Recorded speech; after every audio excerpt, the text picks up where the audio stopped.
Welcome to Digging Deeper Ag Chats with Al. Today we're joined by Nathan, a farm consultant with a deep passion for practical science-backed solutions that actually work in a paddock. From a childhood spent on relatives' farms to running his own consultancy business, Nathan shares his insights on improving lamb survival, ram selection, and the importance of understanding sheep behaviour.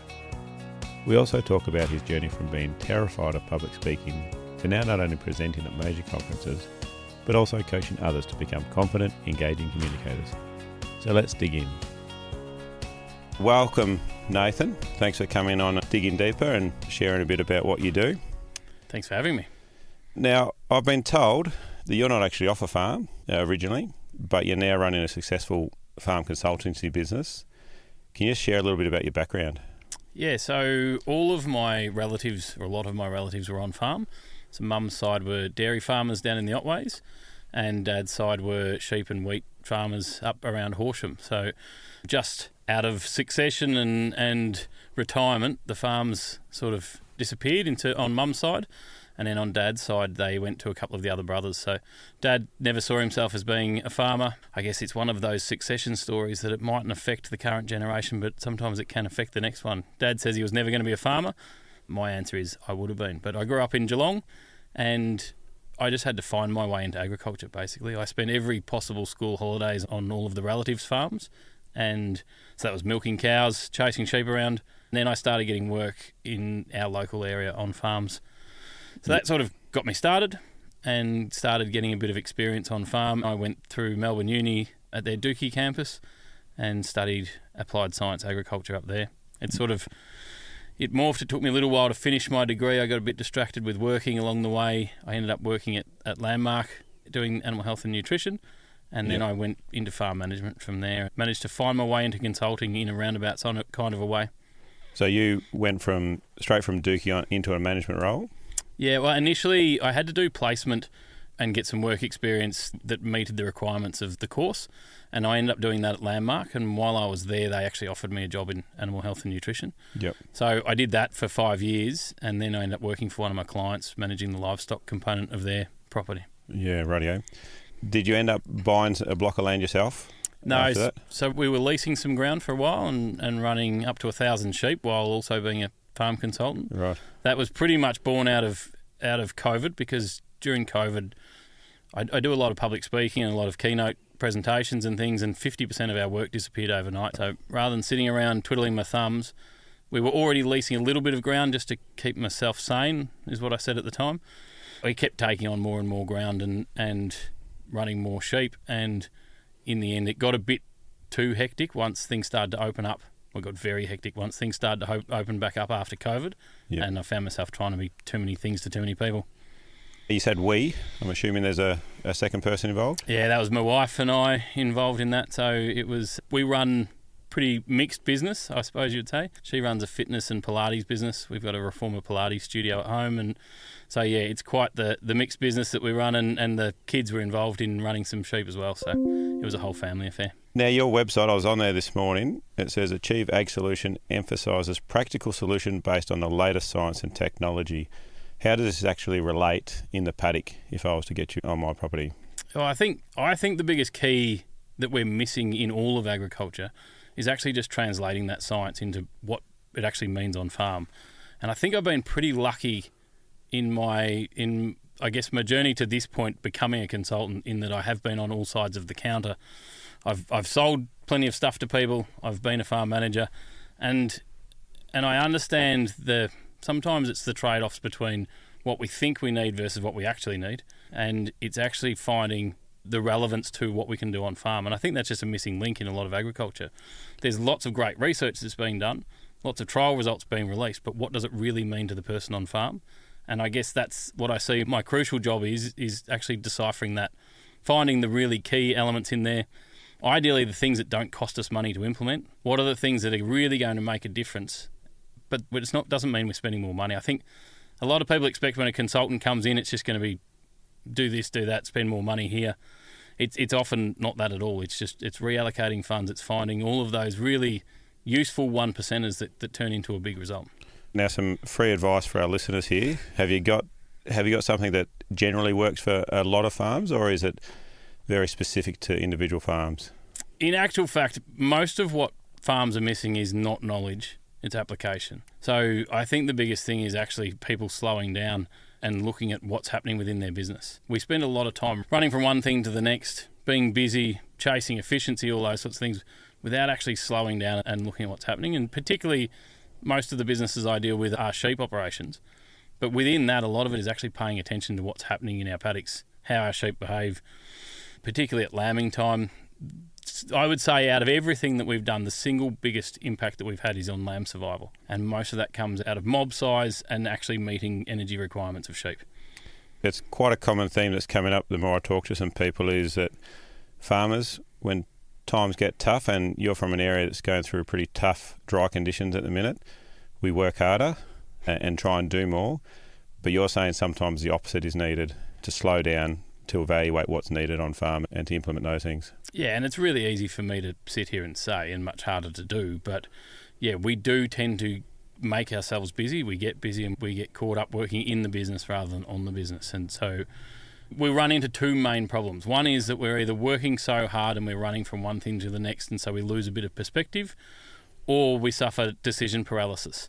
We're so worried about making the wrong decision that we make no decision at all. And making no decision is a decision. Yeah. And sometimes a horrible one. So I think it's trying to just see the forest for the trees, I suppose. And sometimes that just requires someone else to come on. One of my key roles over this last 6 months with my clients who are going through one of our worst seasons in 60 years is actually to give them some perspective, because all they can see is what's happening on their farm and how it is. And sometimes me coming in and saying, this is working on other farms. Sometimes it's saying, yeah, you've got it bad, but you should see what it looks like over there. Or actually, even as much as anything, it's jumping on websites like the Climate website, where you can download the 60 years of data and show people that the reason it feels horrible is because it is horrible. Yeah. Like, this is one of the worst seasons that we've seen over our way. So I think just giving people some perspective is really important. And I guess that a lot of kitchen table discussions with you saying, no, you're actually on the right track, takes a lot of that burden off whether they make the right decision or not, and gives them encouragement to keep going. And like I say, most of the time it's not knowledge that they're lacking.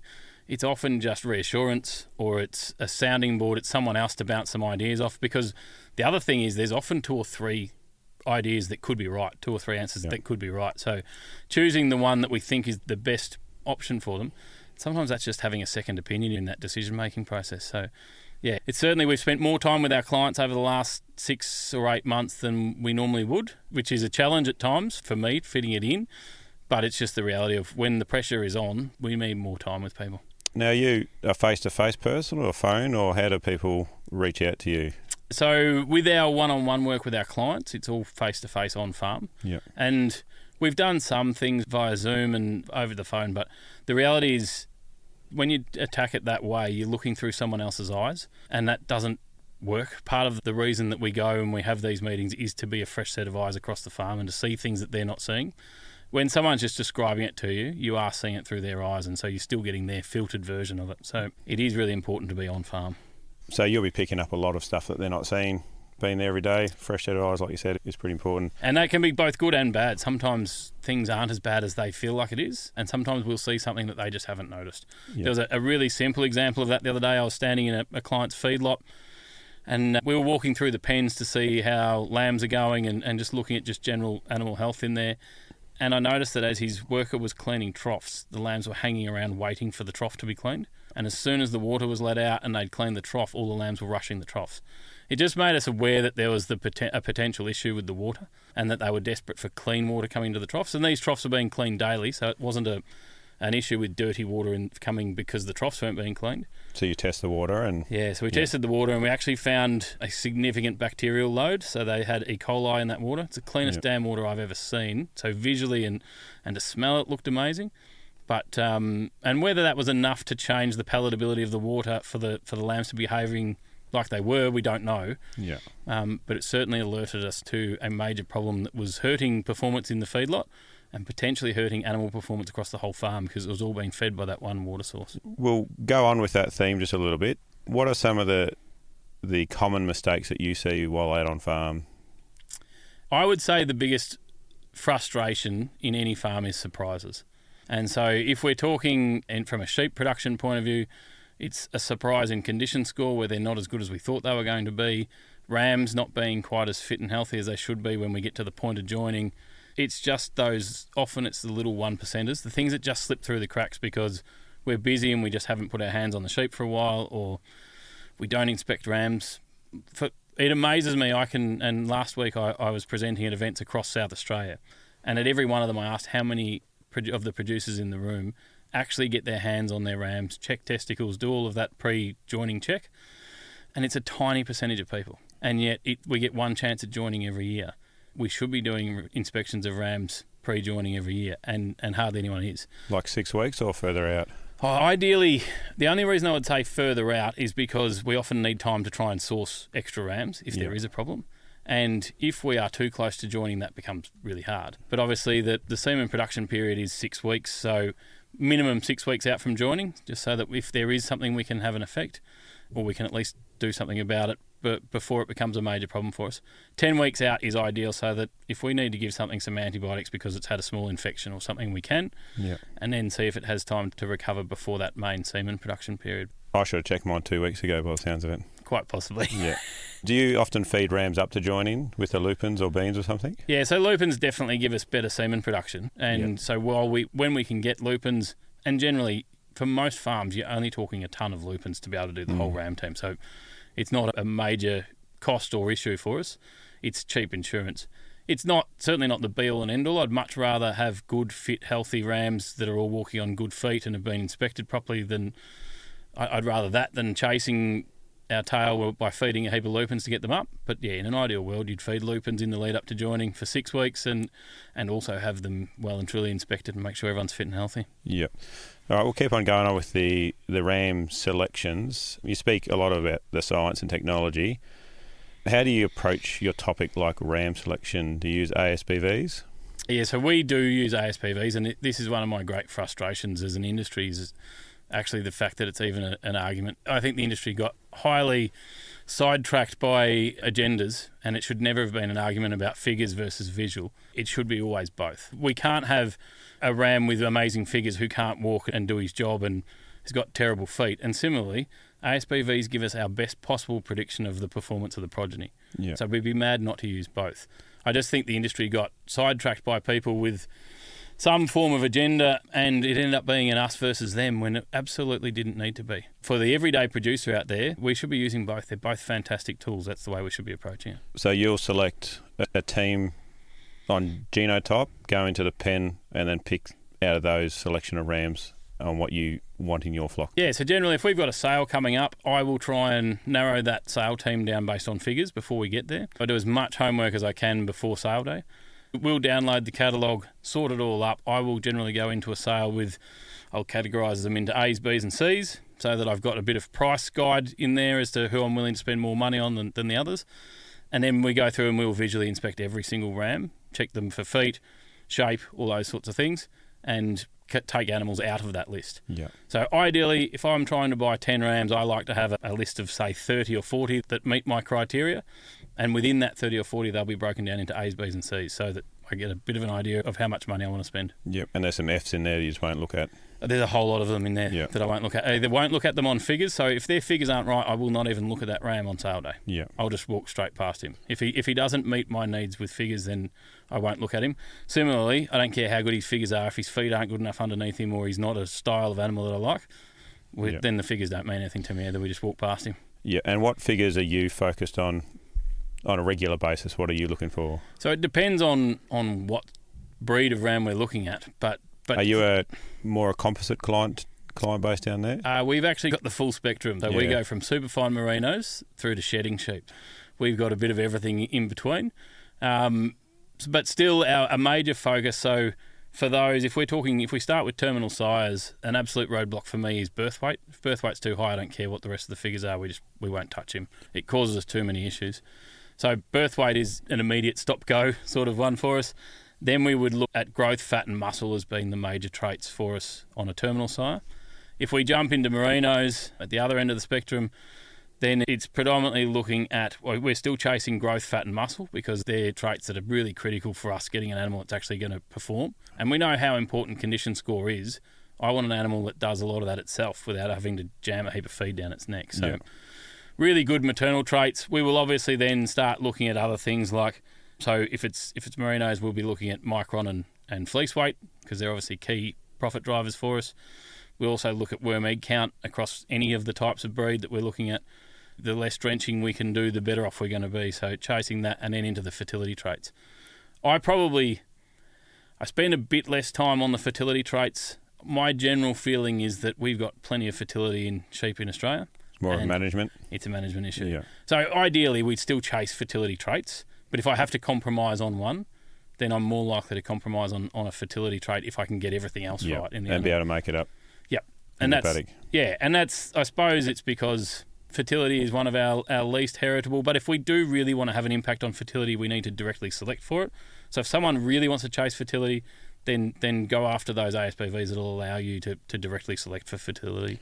Let's now have a think about those practical things we can do as producers. The rams are about to go out. What are you focusing on to increase lamb survival and lamb numbers? So I'm pretty blunt on this one, but if you're not scanning for multiples, then we're not really trying. The whole reason for that is the minute we get a ewe to conceive with twins, or triplets for that matter, the minute she conceives with multiples, she's an entirely different animal. If I could get her to look like a cow, my life as a consultant would be a lot better because people would treat them as two separate animals. The fact that they all still look like sheep, singles and twins, actually, it's the distraction that we just don't need. Her energy requirements increase so much through late pregnancy and into lactation that she needs to be treated very differently to look after her and to give us our best chance at getting good lamb survival. So first step absolutely is scanning, and then scanning also gives us immediate feedback on everything we want to know about how our joining went.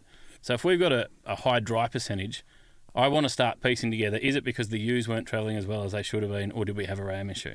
And we can usually unpack that just simply off the numbers. So if we've got a high dry percentage, but our twin single ratio is how we would expect it to be, that tells me that the ewes were travelling okay because we end up with enough twins in those who did get pregnant, but perhaps there was an issue with the rams. And sometimes that's not a disease issue like brucellosis or anything like that in the rams. More recently, we've seen issues where people just haven't had the rams in the same paddock, which sounds ridiculous. As in they've got out, or they're either gone through fences, or particularly people in a mixed farming operation where they might have a whole lot of stubbles with gates open and they've got sheep out on stubbles at joining. Yeah, rams will hang on one water point. Ewes are travelling into different paddocks through open gateways, and you can find that just the ewe's not available to the ram for that long while she's cycling. So 24 hours in a mature ewe, she happens to be on the wrong side of the fence for 24 hours. So have you got any clients that are joining containment at the minute? Yeah, we got quite a few that'll be joining containment just because of seasonal conditions. Our ram power goes down significantly because of that very fact that it's close by, or they're close by. So we can get some. So the ram ewe contact is exceptional during containment. It actually works really well to join in containment. Yeah. So we can get away with a lot more while they're in terms of joining percentages. I still would say we get one crack at this every year. So let's not skimp on rams. They're actually one of the cheapest parts of our whole production system. Yeah. So the cost per lamb side, if you ever sit down and do the maths, is actually really quite cheap. So spend money on rams, have enough in there because we get one crack at it every year. Some listener questions, and one of them actually follows on from this conversation nicely. The lamb loss mystery. So where are the lambs disappearing? So sometimes scanning percentages are quite good, but then we get to marking percentages and we're surprised sometimes 30-40% reduction in fetuses scanned. Is it a scanning issue? Is it losing lambs in utero? Where do you believe we're losing them along the way? All right, so this one is, there's a couple of caveats I'll put on this. If you've got a really good scanner who we're really confident in their accuracy, then generally we will only lose about 3% of fetuses in that last trimester. Right. So from scanning on. So it's a tiny percentage compared to the overall number that we will lose between scanning and marking. Yeah. So they're not happening in utero unless we have a major disease issue with either Campylobacter, Listeria or toxoplasmosis. So if we have one of those disease issues... What rates can they be lost up to? So you can lose up to 30% of fetuses in what we would call an abortion storm, which is a horrible term for it. But when we get those really significant losses from one of those three diseases, You will generally see staining around the back end of ewes. So we'll actually notice signs of that actually happening. If you're paying attention, you will notice it. Yep. So the challenge there is an aborted fetus is a bit like dropping your phone out in the paddock. Unless you can ring it, your chances of finding it are pretty slim. So being able to find fetuses in the paddock are unlikely. If you ever do find one in the paddock, then I highly recommend you get it tested just to see what the potential cause of that abortion might be. Because, as I say, we don't find them very easily. But the majority of what we lose between scanning and marking is happening post-birth and in that first 24 to 72 hours. And that, unfortunately, comes down to us and our management. That's where we've got to put the work in to try and keep those lambs alive. So there's a whole range of things that contribute to their loss. If we've got birth weight issues, we have a really critical window that we're aiming for, which is around that 4.5 to 5.5 kilos at birth weight. Yeah. Are we seeing many lambs underweight? A lot of lambs underweight. And is that lack of nutrition for the ewe? So it can be genetics, combination of genetics and nutrition in late pregnancy, and condition score of the ewe as well. The easiest way, and I get asked this, why are my lambs dying? The simplest answer is buy yourself a set of luggage scales. Every lamb you come in contact with at lambing, you pick it up and you weigh it. So if you find a dead lamb, I don't want you running around your paddocks causing other issues, but if you're in your lambing paddock and you see a dead lamb, pick it up and weigh it. If you have to pull a lamb, pick it up and weigh it, and you'll quickly find that the majority of what you're picking up are either underweight, the majority of what you're pulling and having to assist with are over that 5.5 kilos. And so we can start to build a picture for what's happening in our lambing paddocks. This is, again, why it's so important for us to have our twins and singles separate. We're much more likely to blow a single up and end up with it overweight and have that high birth weight lamb that can suffer from a traumatic birth. In our twins, we're much more likely to underfeed them, end up with a lot of 3.5, 4 kilo lambs. So bottom weight, what's your top weight you're looking for roughly? So in that, our ideal range is 4.5 to 5.5 kilos. Yeah. So it's only a 1 kilo range, which is tiny in the grand scheme of things. Yeah. But that's where our best survival comes from. And if you want to put it into a really simple context, if I have a piece of paper and a house brick and I heat them up in front of the fire inside, and then we take them out into the cold night air, your piece of paper cools down straight away because it's got this big surface area, not enough volume, and so it just can't retain its own heat, whereas your house brick retains its heat. The piece of paper are those lambs that are under 4.5 kilos. Yeah. They've just got all this skin and they just can't retain their own body heat. A bit more thermal mass amongst the slightly heavier ones. Yeah. So again, it's a case of putting your effort and your emphasis on your twins because the singles are relatively bulletproof. So we can afford to give less attention to the singles and all of our efforts into our twins to help keep them alive. And then the other factor in all of that is actually having the mob sizes as small as we possibly can. Yep. Now I've had a few discussions with people, mob sizes versus physical space. Yeah. So is there a correlation? It's all about mob size. Really? Not physical space. Yeah. So the problem is if we take a mob of lambing ewes and we stick them in say it's a 100 hectare paddock, they'll still sit together in one corner of the paddock. Yeah. They don't spread out and use the paddock effectively. Occasionally we get certain paddocks where that does happen and it works well for us, but the majority of the time they still travel as a mob. They're a mob animal. So this is why mob size is so important to us. If, as a ewe goes into her active labour, or about an hour before she starts going into labour herself, her hormones kick in and she starts looking for the smell of afterbirth. Yeah. It's a really, really clever system that nature has developed so that as soon as she drops her lamb, her system's already pinging, she starts cleaning it. Yeah. Works brilliantly for singles. Ewe drops the lamb, turns around and cleans it. No one gets a chance to do anything. But in our twin paddocks, or in any lambing paddock actually, before that ewe goes into her own active labour, she starts looking for the smell of afterbirth. She'll walk that whole paddock looking for it. It's the desire for that afterbirth is so strong, she will walk the whole paddock and she'll visit everyone's birth sites. So the challenge in a twin or triplet bearing ewe is she drops her first lamb, and while she goes to have her second lamb, another ewe who's looking for the smell of afterbirth can come and start trying to clean lambs. Yeah. And it just causes confusion on the birth site. She'll drop that one off once she starts lambing herself? She will push that lamb away and she won't accept it. And then we've got these perfectly healthy lambs that are in that ideal slot, 4.5 to 5.5 kilos. So they had everything going for them, but they've just got no one feeding them. If we ever do lamb autopsies, you'll weigh them, everything looks fine, there's no physical signs of anything, you open up their stomach and they haven't been fed. Yeah. And it's just driven by that mismothering. So when someone says to me, what's the ideal twin mob size? My answer is 1.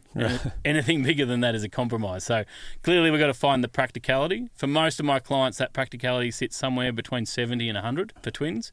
Your singles, I don't care how big your mob size is. It's only driven by stocking rate. But twins, we're just trying to get those mob sizes as small as we can. And the better you're joining, so the tighter you're joining, the smaller your mob size needs to be. And if you start scanning for early and late, so that we've only got one cycle, that means our mob size needs to be even smaller because we've got everything dropping on a certain given number of days. So if we are starting to tighten up that lambing window, we've actually got to look at make sure we've got enough paddock space. Or enough paddocks, I should say. Paddocks. And we're generally creating that with hot wires. If you had asked me 10 years ago about hot wires with sheep, I wasn't a big fan of the idea at all. But heavily pregnant ewes don't take on a hot wire that much. No. And if we got heat in it on day one when that hot wire's set up, so we're just using two hot wires generally, just gives us the ability to split paddocks down. Normally a bit more moisture around in lambing time too, so they'll feel it a bit further out from the fence, which is a good thing. And they're not chasing heaps of water either, so we'll often put water available in the paddock, but you'll find they're hardly drinking it at all, if at all. And that's because they're eating lush green feed. Yeah. A tight season like we've just gone through over our way, that makes it more difficult. We have to make water available. But in a normal, wet, lush sort of lambing season, we've only 12% dry matter in the pasture. There's plenty of water amongst it. So they're literally eating 30 litres of water a day. So.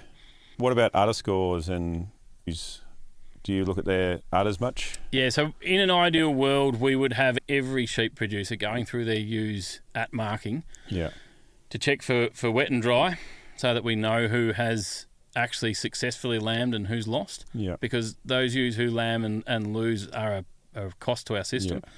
But also just checking for udders. So bottle teats can be a major problem.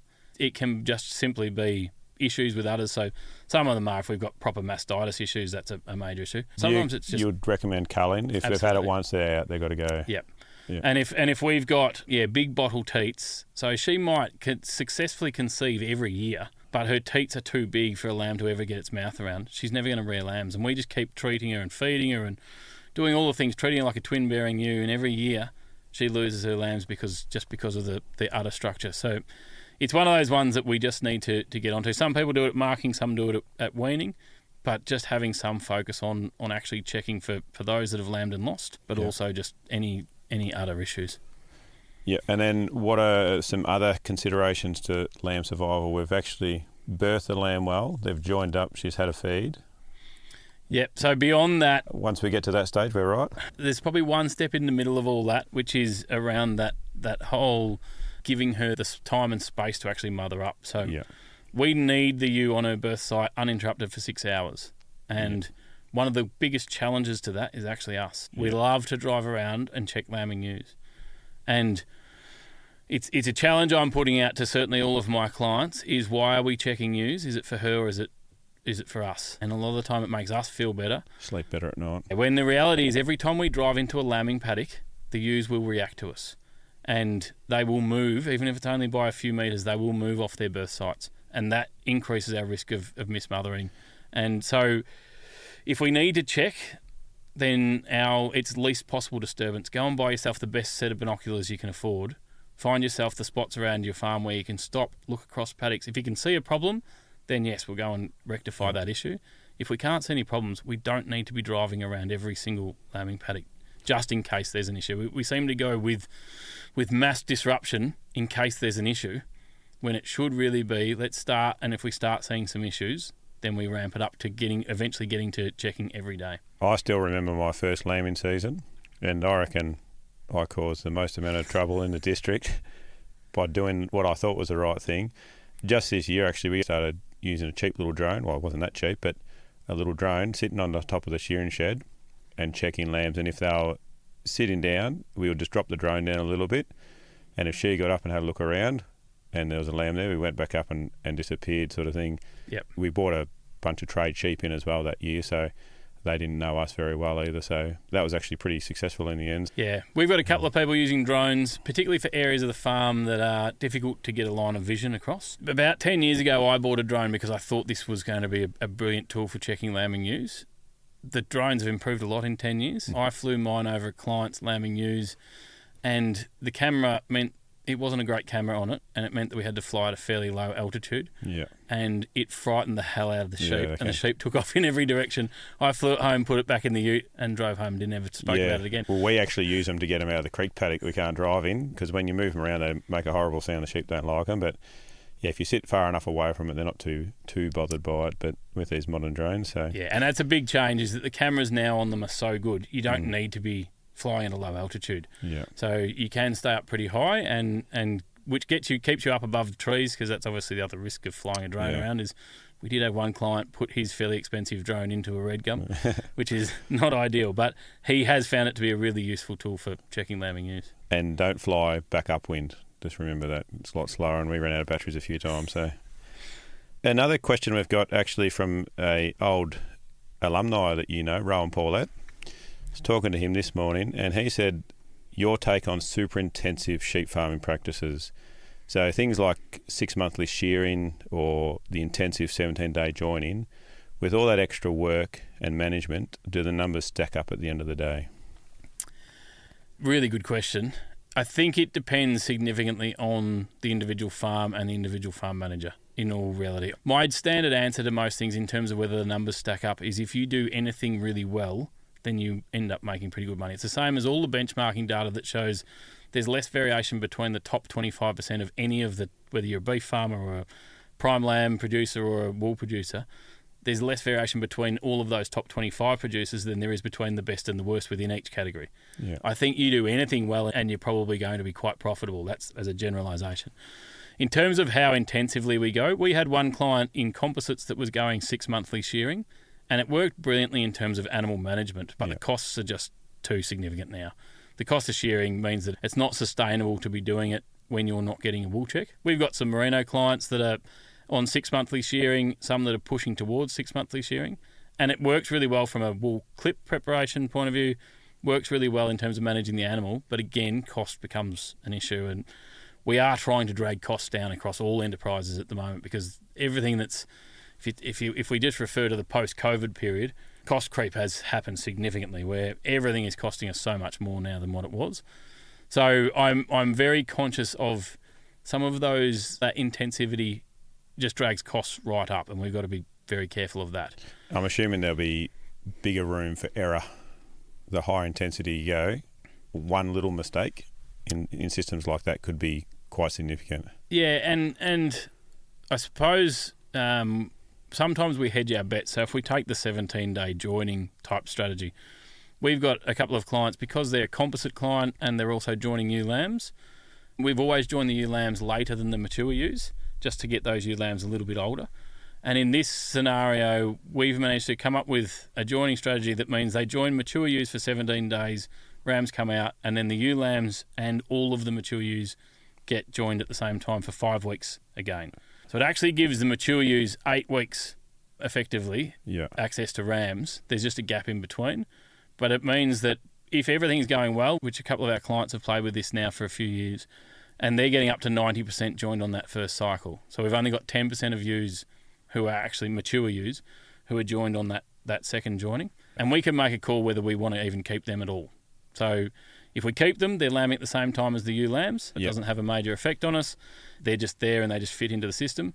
Or we decide we actually just don't want them at all. If we can get it down to 10% and we've got enough, and we're getting big marking percentages, so we've got enough replacements coming through and things, then we sometimes will decide to quit them, especially in a tough year. And so those ewe lambs only getting a 5-week joining that second time the rams go out. Yeah.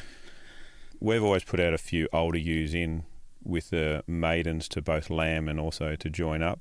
Is there much data saying that's a necessary step, or is it a conscious step for me? My recommendation is not to do it when they're lambing.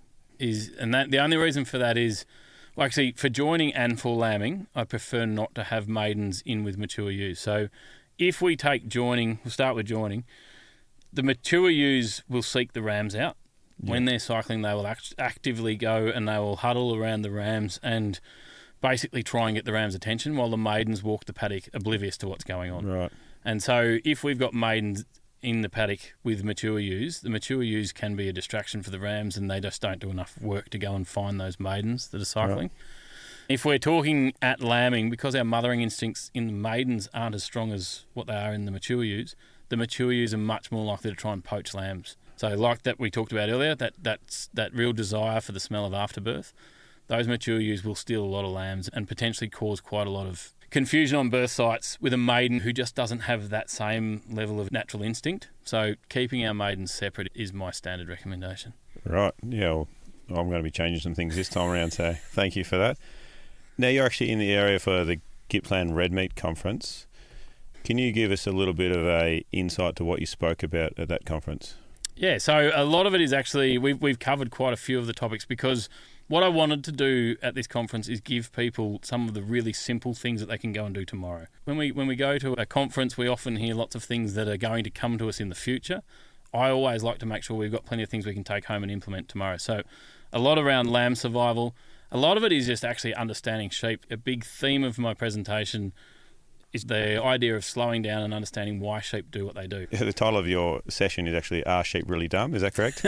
Essentially, yes. It's that sheep aren't stupid, they're just a bit misunderstood, and that's the major theme. So even if we just think about, we can have the most perfectly sheltered lambing paddock, and a ewe will go and lamb out on the point of the hill. There might only be a small rise in the paddock, but she'll always go to that point. And we can often look at a sheep and think that she's dumb. Why is she out there? We've got all this shelter she could be using. But there's a scientific reason for it. She's a prey animal, and out there gives her best vantage point. So she can see the high ground. Yeah, she can see where a predator is going to come from, and predators come from shelter.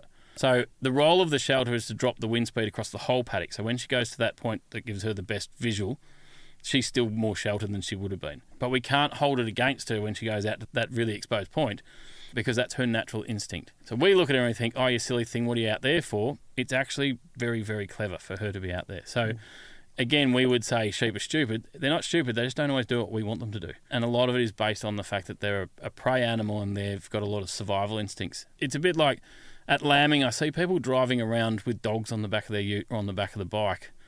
And again, we're dealing with a prey animal, and we're taking a predator into the paddock. Yep. We spend 11 months of the year trying to get sheep to run away from a dog, and then we expect in a lambing paddock, where we need them to stay on their birth site for 6 hours uninterrupted, we expect them not to react when we take a dog into the paddock. Yep. It's one of those ones where we just need to slow down a bit and just think about why sheep do what they do and start questioning why we do the things we do. All right. Well, I think you're going to agree with me for once with one of my practices. I actually change cars and don't take a dog around lambing, so it's always a different car than we normally take. And we found that works well because that very reason, normally we're chasing sheep. Yeah. Whereas they can get quite used to, it's more my wife's car actually, just pottering through there, and they know they're not going to get chased. Yep. And they're quite relaxed actually. So yeah, which is perfect. And we saw it on a farm where there was a change of management. So one manager had always moved sheep with the bike and checked sheep and fed sheep with the ute, and then they had a change of management, and the next person loved to check sheep on a bike and move sheep with the ute because he could have all of his dogs on the back of the ute. Oh, yeah. And so what happened was the first time he went to go and check lambing ewes on the bike, they'd been conditioned for 10 years to run away from a bike. The minute they heard the bike, they start moving. So he went to go into lambing paddocks, and sheep just hit the other side of the paddock instantly and caused all this mismothering. So it is a serious thing. Just slow down and think about the vehicles we're using, how we've spent the last 11 months conditioning sheep, and then expect them to not react when we go into the paddock. It's really, when you stop and think about it, maybe it's not the sheep that are stupid. We miss a lot, don't we? Yeah. Now, this next topic we're going to talk on, it's actually something that is feared more than death by some people, but you actually have a passion for public speaking. You also do a bit of coaching in that. I do. Can you share a little bit about that? So I was one of the people that was terrified of public speaking. Right. When I was at uni, there was nothing that scared me more than public speaking. I would have jumped out of an aeroplane rather than have to stand in front of even half a dozen people. It was terrifying to me. And because of work, even when I was farm managing, I got asked, because I was part of the Grain and Graze program, we were involved in a couple of different projects, and I got asked to speak at an event, and it went okay. People enjoyed the information that I shared, and I sort of somehow got a bit more used to it. And then obviously when I moved into consulting, all of a sudden there was a need to be standing in front of audiences more often. Yeah. And I quickly realised that what actually started at uni, we did some mock interviews at uni where we had to sit opposite 3 industry people and do a mock job interview. And at the end of it, they said to me that my body language was really good. I was really engaged. I looked really confident. And I wondered what the hell they'd been watching, because that was not what was going on inside my body. Duck on water, were you? Yeah, it was a life-changing moment for me, because I realised that what people see on the outside doesn't have to be what's going on the inside. Because on the inside, I was terrified. And as I've progressively found ways, and whenever I'm running the presentation training, I tell people I've found ways to cheat. And that's all it is. We're all trying to cheat. It doesn't matter how many people or how many performances you've done. All the time we are trying to find ways to look more confident than we really are and to come across incredibly professional, relaxed, all of those things. And so that's what we coach people into, how to deal with our nerves, because we all get nervous. Last week I was presenting at the Australian Dairy Conference, so we're on a big stage, lights, 650 people in the room. Of course you're going to get nervous. Yeah. And my actual answer is if you don't get nervous, you don't care enough. So we should expect to get nervous. It's just turning that nervous energy into something positive. So making sure... And not debilitating. And not debilitating, yeah. And making sure that we can get out there and we can actually feed off that energy, that nervous energy, and you can share that energy with the audience in a positive way. And then you get the adrenaline rush, which is now essentially what I'm addicted to. Yeah, right. Is you get the rush. When you deliver a really good presentation, people really enjoy it. You get that feedback from people that they've really enjoyed it. It becomes an adrenaline rush, and you literally do become addicted to it. So I just love helping people overcome that fear, because in everyday life, whether it's work or not, you are going to find yourself having to make a speech at some stage, whether it's at a wedding, at a 21st, at a funeral. It's just a life skill that we can all find ways to do better. And I think one of our challenges in agriculture is that we often just deliver information in exactly the same way it's always been delivered.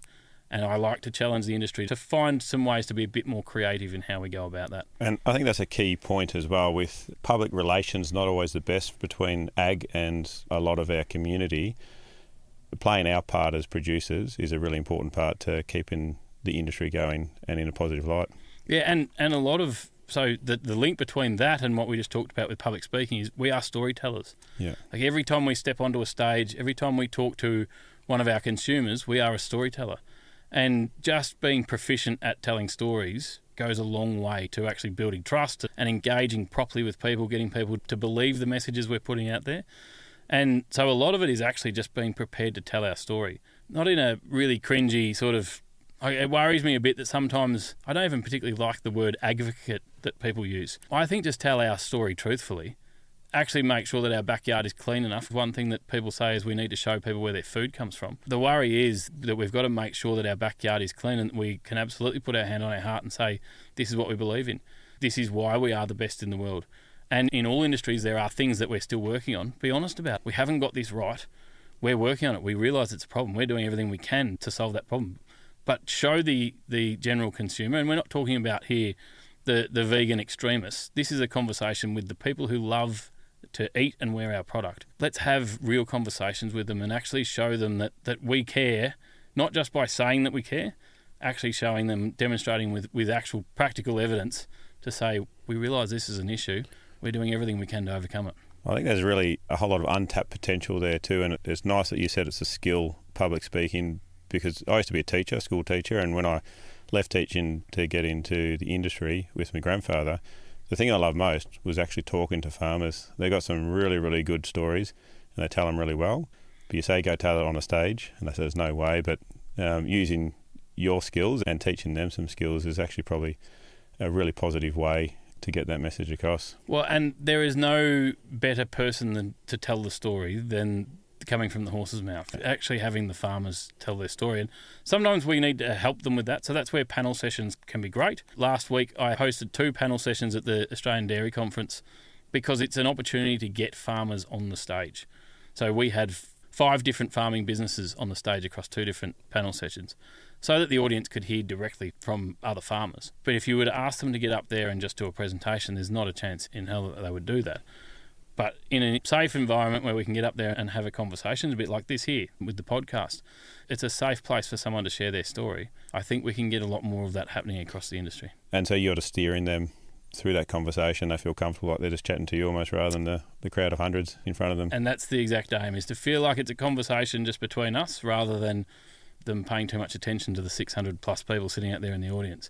That's easier said than done. There's absolutely still a fair rush of nerves that was going through them at the time. But yeah, the aim is that we do it in a safe way so that they can share their story. I really appreciated hearing from you this afternoon. We're actually going to finish on one last question, our signature question. We're always learning, but what I want to know is, what have you learnt recently that has actually surprised you? I'm actually going to refer back to the Australian Dairy Conference again because we had Lee Sales from the ABC as one of the guest speakers there. And she's written a book and it refers back to this whole public speaking and nerves thing. And what she talked about was enough to make me want to go and buy her book and understand, because it's all about storytelling. Have you? I haven't yet. I tried to buy it at the airport on my way out and they didn't have it. They'd sold out. So that might say something for how it's going. But what she talked about was, again, that whole area of nerves. And one of the stories she shared was that it was about Carl Stefanovic from the Today Show and how they've had to be careful with wardrobe and what he wears because he sweats so much with his nervousness. Now, Carl comes across as one of the most relaxed, confident, bordering on arrogant sort of people in terms of just that level of confidence. And yet he suffers from all the same nerves as everyone else. I just think it's that great reminder. We all look at other people and think that they're bulletproof and that they're the ones that have it all together and they know how to deal with nerves and all those things. And the reality is we're all the same. Some of us are just better at covering it up and perhaps looking more confident than we really are. And just like running for a lot of athletes, it's just a skill that we learn. And the more we practice it, obviously, the better we get it. And we never would have guessed that you were a nervous wreck up on stage. I've seen you speak and very, very engaging and seemingly very relaxed up there as well. So thanks very much for coming in. No worries. Thanks for having me. Cheers.